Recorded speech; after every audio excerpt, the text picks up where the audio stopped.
Our next speaker is Mr. Abdolreza Tajik.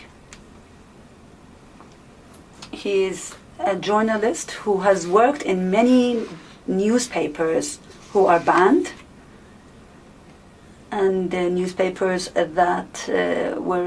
he was active in many newspapers and many publications in Iran, and he still is. He's a graduate of political science, and he is a collaborator, press collaborator or media collaborator of the Organization for the Defense of Human Rights. And obviously you know about this NGO. It's one of the most powerful NGOs that we have related to human rights. And also Mr. Shirin Ebadi, Nobel Peace Laureate. I would like to ask him to talk about the intelligence response of the government to the newspapers or the journalists in Iran. Greetings to all of you, ladies and gentlemen, present at this meeting.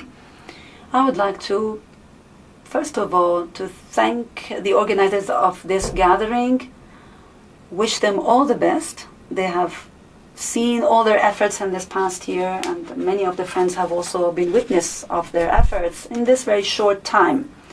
I would like to talk about one aspect, or a specific aspect of the conservative branch in Iran and how they look at journalists, because this group in the past few years, they have taken important positions and key positions, especially in the judiciary and institutions that are not elected. They are appointed. They have actually work as those who are limit the freedom of expression in the country. So the human rights defenders, they are not after political power, and their aim is to spread the culture of human rights, the expansion of the Organization of Defense of Human Rights, the fight against discrimination of human rights. They should bring truth to people, and for this reason and this aim, what they need to do is to know the political, the social, and the cultural aspect of the country where people are actually living in right now.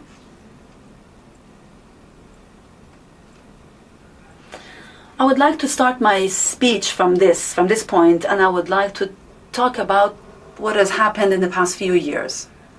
One of the results of the political changes and the cultural changes in the past few years is a challenge related to two important and powerful groups that we have in the government, in the regime in Iran.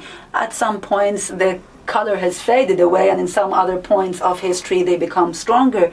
But basically these two groups are there and they compete with each other.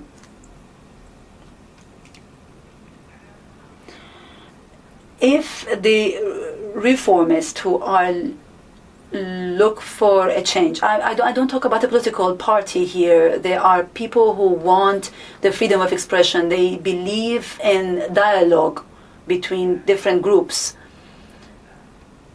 The fundamentalists, you can say that the power that the fundamentalists have, they have tried in many different ways, for example, visual, audio, or publications, or in internet. They are against all the different, basically all the different ways that these different tools that I just mentioned to you are using in order to enforce the freedom of expression. My dear friend here just shared with you some of the examples of the kind of pressure that these groups are under and they are suffering from. And so the conservatives, they prefer that this area of bringing the news to the public is limited. And the reason behind this is that they know that the freedom of expression is actually will allow change in other aspects of society. They know that journalism, for example, is very important for civil society, and obviously they are against the existence of civil society, and we've seen the different ways that the government has tried to limit the civil society. And now I'd like to talk about the journalists, for example, and to basically we've heard from my friend about the situation of the journalists. We know that in the past few years, if we look at what has happened, we see that banning these publications and the arrest of journalists, they were done by institutions that are under the management of the conservative. So when we had the ban of major groups of newspapers in Iran, one person has actually ordered the banning of few newspapers at the same time. And he was accused, and he had a lawsuit against him. Or, for example, the detention and the arrest of journalists. It was in the same years and the years after. It was made by the police. A group of bloggers were actually also detained, and some things took place in the prisons that the head of the judiciary, he says that if you are called to go to court, don't go, and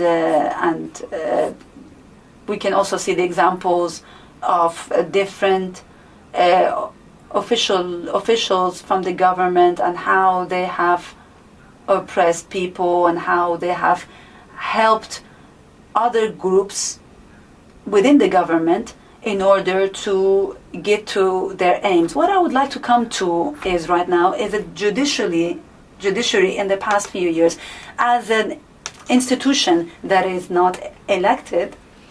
They have issued some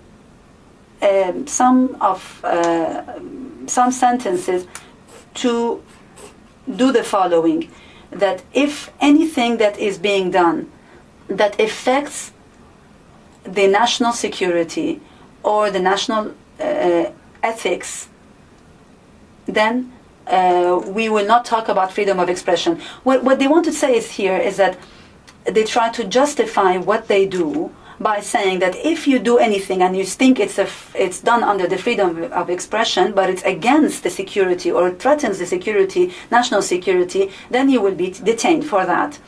And so,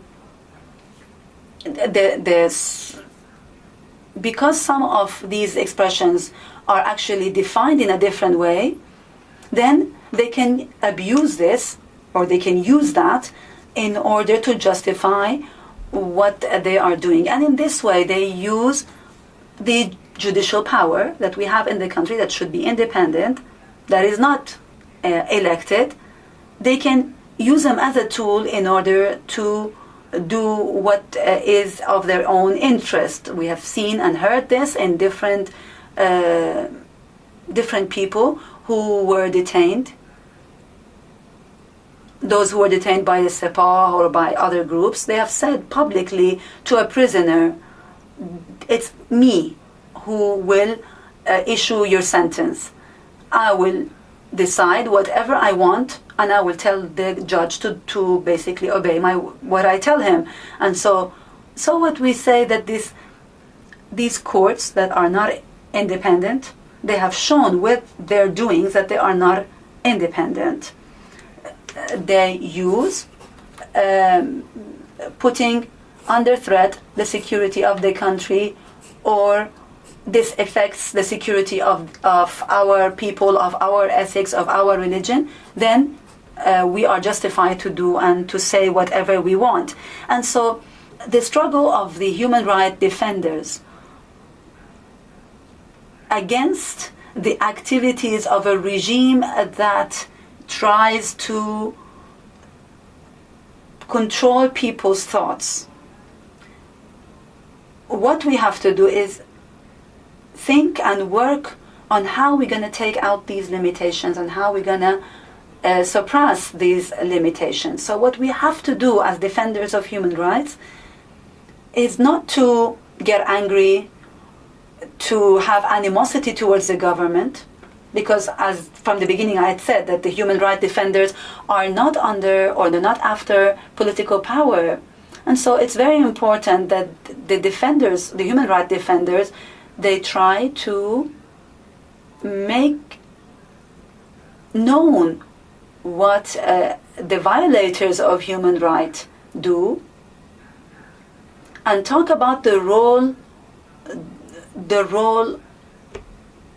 of those conservative, the group, talk about the role of those people who are after the freedom of expression, and bring that to general public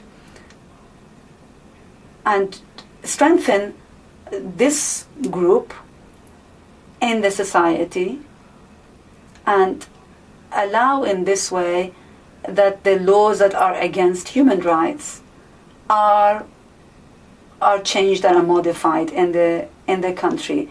I'm grateful to the time that you have given me, and I think I should end my speech here. Thank you.